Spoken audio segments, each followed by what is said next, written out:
Olá pessoal, tudo bem com vocês? Hoje eu tô aqui, ó. Ei, aqui, ó, aqui em cima, ó. Hoje eu estou aqui em cima para vocês visualizarem melhor aí esses nossos mapas, porque hoje a gente vai começar a falar da população brasileira e da formação desta população, tá? Nós temos no Brasil um dos países, se não o país mais miscigenado do mundo em sua formação. Aliás, isso não só aconteceu com o Brasil, não. Isso aconteceu com a América num todo. O nosso continente ele foi colonizado por europeus. Nosso continente é uma terra que tinham diversos povos que posteriormente foi colonizado por europeus e ainda tivemos a inserção forçada de negros aqui no Brasil. E esse processo fez com que a nossa população ela fosse extremamente miscigenada. Então, isso não é só no Brasil, gente, na América inteira. Então, hoje, quando a gente vê alguns países como os Estados Unidos falando que são anti-imigrantes, é algo extremamente, no mínimo, irônico, porque a América como um todo foi formada por imigrantes forçados ou não, mas pessoas que não viviam aqui e foram trazidas para cá e foram inseridas aqui ou que vieram por livre e espontânea vontade. Então, falou de América, falou de um continente completamente miscigenado. Aliás, falou de mundo, gente. Hoje em dia não existe mais isso, não. Já não existe em 1500, quanto mais hoje, com essa globalização, com esse transporte a todo vapor, com as pessoas circulando pelo mundo, hoje não existe pessoa que tenha linhagens puras, como alguns aí gostam de defender, como alguns gostam de dizer que são superiores, que são isso, que são aquilo. Aliás, a gente não tem nem mais de uma raça, a gente só tem uma raça. Somos todos Homo sapiens sapiens. Nós somos divididos em etnias, que são conjuntos de pessoas que têm características semelhantes, linguísticas, culturais, sociais, de feições, de cor de pele, e isso não nos faz ser diferentes uns dos outros, né? Eu, por exemplo, sou filho de paraibana, que por sua vez é filha de cearenses, um com características europeias e a outra com características negras. Meu pai era português, então eu sou um exemplo atual dessa miscigenação. E se vocês olharem para uma de minhas tias, vocês vão ver que provavelmente tem algum traço indígena na minha família também. Então, apesar de eu ter feições mais europeias, também tem na minha família pessoas de todas as etnias que vão compor o nosso país. E se vocês forem mexer na família de vocês, vocês vão encontrar isso por todo o lado, porque o nosso país ele era, ele foi e ele sempre vai ser miscigenado. Mas esse processo ele se iniciou de uma maneira muito brutal e muito triste. A população brasileira, ela surgiu de um processo extremamente violento provocado pela colonização, pela chegada dos europeus aqui no Brasil. Por que, que eu estou falando sobre essa violência? Primeira coisa que aconteceu é o seguinte: ninguém descobriu nada. A América está aqui há milhões de anos e existiam pessoas que viviam aqui há mais de 10 mil anos. Os nativos americanos migraram da Ásia para cá há muito tempo e foram se espalhando pela América até chegar ao nosso Brasilzão, tá? Para quem nunca ouviu falar dessa teoria, nós temos um local próximo na América do Norte, né, o chamado Estreito de Bering, que é o local mais próximo entre a América e a Ásia. Tem cerca de 80 quilômetros, que durante a última era glacial, com a diminuição do nível dos oceanos, uma ponte terrestre foi criada entre essas duas localidades, a chamada Beríngia. Então, a teoria mais aceita é que o ser humano migrou por essa ponte, éramos seres nômades, e foram se espalhando por todo o continente americano. criando nações com maior ou menor desenvolvimento. Nós tivemos impérios gigantescos, como os dos astecas, dos maias e dos incas, e várias tribos que não tinham tanto desenvolvimento, mas não é porque elas não podiam não, gente, é porque elas simplesmente não precisavam. A gente é um país tropical, cheio de recursos, cheio é, é, é, é, de facilidades, né? O que é que faz o ser humano se mover? A necessidade. Por que que o europeu usava roupa, criava técnicas de conservar o alimento, precisava navegar para muito longe, porque a sua terra era escassa, porque eles precisavam guerrear por um curso de água pequeno, porque não tem muitos rios na Europa, os rios não são muito volumosos, diferente do nosso país, né, gente?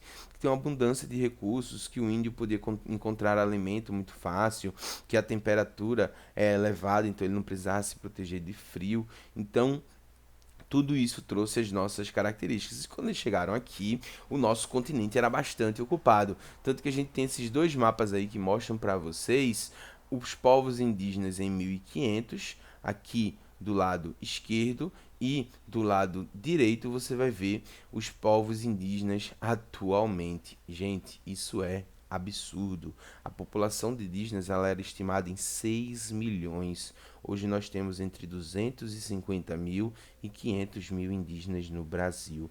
Isso é 10% da população original. Foi um dos maiores genocídios do mundo. E esse genocídio ele foi feito de maneira direta e indireta, tá? Por que direta e indireta? A gente costuma estudar muito sobre os conflitos existentes entre os portugueses e os indígenas, tá? Mas nem tudo foi dessa forma. De fato, houve conflitos diretos, de fato, houve é, é, é, combates e disputas diretos pela terra, mas se todos os indígenas fossem combater os portugueses, eles não teriam a menor chance. Professor, mas eles tinham armas de fogo, mas aqui a vegetação era uma vegetação fechada, chuvosa, úmida, lamacenta. Os portugueses não conheciam o território, eles chegaram aqui e pensaram que isso era uma ilha. Gente, a mata tem esse nome, não é à toa não. A mata tem esse nome porque as pessoas entravam na floresta tropical e muitas vezes não voltavam de lá. Então diziam aquela floresta mata, matava muita gente, e doenças indígenas, animais, locais desconhecidos que os exploradores acabavam se dando mal, né? Então, os indígenas, eles tiveram conflitos diretos, mas também tiveram muitas interações com o homem branco, tá? Com o europeu. No começo, eles tiveram até uma relação de certa forma amistosa, praticaram comércio, né? E não venham com aquela história que o índio é burro porque pegou espelhinho por pau-brasil. Gente, pau-brasil pro índio era pé de pau, não servia pra nada. Pra que aquela tinta vermelha pra tingir roupa? Eles queriam urucum pra se pintar. Aquilo não servia pra nada pro índio. Valor é algo que você tem pouco. Já o espelho é algo que o índio não tinha. E não é tão barato não, viu gente? Pesquisem espelhos de prata, espelhos legítimos. É absurdamente caro.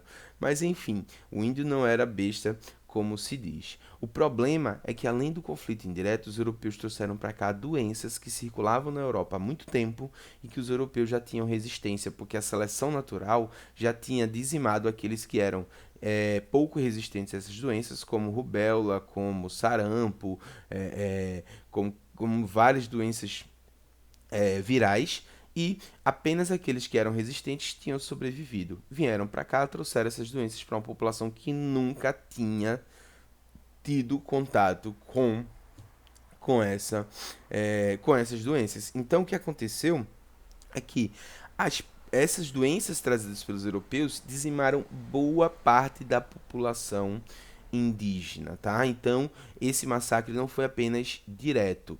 Quanto mais a terra ficou sendo ocupada, mais o massacre direto foi aumentando, porque os indígenas começaram a ser expulsos das suas terras para dar lugar às cidades criadas pelos europeus. É por isso que a gente tem essa redução gigantesca entre esse mapa daqui e esse mapa daqui.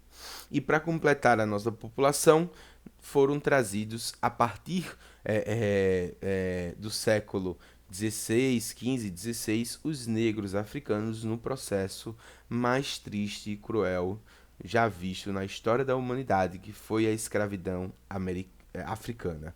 Professor, mas existiram outras escravidões na história. Sim, existiram, nenhuma delas foi boa. Mas a escravidão africana foi a primeira vez em que a pessoa era escravizada pela cor da sua pele, pela sua etnia. Antes os escravos eles tinham questões de dívidas, questões de guerras. Não que eu estou dizendo de novo, não que eu estou dizendo que isso é justo, não que eu estou dizendo que isso é algo aceitável, mas você escravizar alguém somente pela cor da sua pele é um absurdo surreal, gente, é um absurdo que a gente não tem como estimar. Aliás, infelizmente a gente tem, porque esse preconceito, essa discriminação ainda acontece até hoje. E sempre que eu falo nesse assunto eu digo e repito, eu falo disso porque eu estudo, porque eu sou uma pessoa consciente, eu sou uma pessoa que eu não tolero, não suporto preconceito, mas eu nunca vou conseguir falar desse assunto com 100% de propriedade, porque eu nunca senti isso na pele. Só quem sentiu isso na pele sabe do que é que eu tô falando, sabe que o que eu tô falando aqui é muito superficial e o que essas pessoas sentem é muito mais profundo, que o nosso preconceito no Brasil ele tá enraizado nas nossas palavras, nas nossas falas, nas nossas piadas que teriam muito mais graça se não fossem um retrato da realidade, como diria Gabriel, o pensador, não é? Então tudo que é relativo a coisa ruim é negro, tudo que é relativo a coisa bom é branco, né? A gente tem aí o tempo está preto, a segunda-feira é negra, a segunda-feira é o dia de branco, que é o dia de trabalhar. Então, vamos repensar nessa nossa sociedade. E esse preconceito surgiu porque o indígena ele foi marginalizado e o negro, o preto africano, ele era trazido para cá como escravo, como um objeto. Então a nossa sociedade foi montada infelizmente em cima disso, não é? Esse preconceito era tão grande que quando a escravidão ela foi abolida, houve uma tentativa de embranquecimento da população brasileira. Isso mesmo, gente, embranquecimento. Foram estimulados a vindas de imigrantes e não eram todos não, tá? Vieram japoneses para cá, mas o pessoal não gostava muito não. O pessoal queria mesmo era italiano e alemão para compor, né, para trazer mais pessoas brancas para que com o tempo a nossa pele ficasse mais clara. É nesse nível de absurdo que a gente tem a construção da população brasileira. Então, todo esse retrato que a gente vê no nosso dia a dia, especialmente da diferença entre o norte e nordeste e o sudeste, né? Se a gente olhar a região norte, é muito mais indígena, porque como a gente olha aqui no mapa, ó, os indígenas eles permaneceram aqui. Por quê? Por causa da floresta amazônica, muito fechada, preservou muitas tribos. Tem tribos que nunca tiveram contatos com os seres